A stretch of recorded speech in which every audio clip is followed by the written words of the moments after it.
ضابطہ یہ آخری علامت میں سے ہوگا اور اس کے مطابق ایک جانور زمین سے نکلے گا جو لوگوں سے باتیں کرے گا۔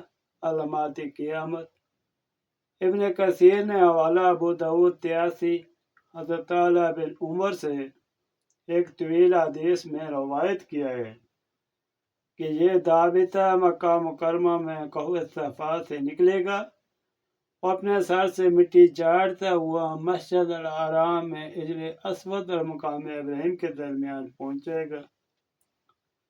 لوگ اس کو دیکھ کر بھاگنے لگیں گے، ایک جماعت رہ جائے گی۔ یہ ضابطہ ان کے چہروں کو ستاروں کی طرح روشن کرے گا۔ اس کے بعد وہ زمین کی طرف نکلے گا، ہر کافر کے چہرے پر کفر کا نشان لگا دے گا، کوئی اس کی پکڑ سے بھاگ نہ سکے گا۔ یہ ہر مومن و کافر کو پہچانے گا۔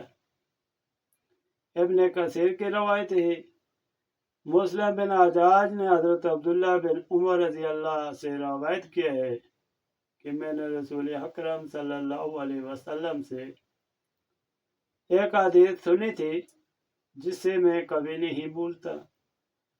وہ یہ ہے کہ آپ صلی اللہ علیہ وسلم نے ارشاد فرمایا کہ قیامت کی آخری علامات میں سب سے پہلے آفتاب کا طلوع مغرب کی طرف سے ہوگا، اور آفتاب بلند ہونے کے بعد یہ ضابطہ نکلے گا، ان دونوں علامتوں میں سے جو بھی پہلے ہو جائے اس کے فوراً بعد قیامت آ جائے گی۔ ابن کثیر۔ یہ ضابطہ لوگوں سے باتیں کرے گا۔ اس بارے میں بعض حضرات نے فرمایا کہ اس کا کلام قرآن پاک کی یہ آیت ہوگی جس کا ترجمہ یہ ہے، یہ کلام وہ لوگوں کو اللہ تعالیٰ کی طرف سے سنائے گا، اور مطلب یہ ہوگا کہ اب وہ وقت آ گیا ہے کہ ان سب کو یقین ہو جائے گا، مگر اس وقت کا یقین سراً مکبر نہ ہوگا۔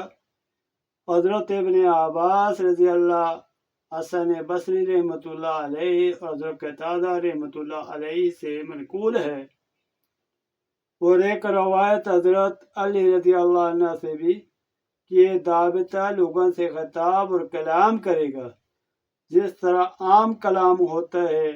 معارف القرآن، جلد نمبر 6، صفحہ نمبر 605، سورہ نمل۔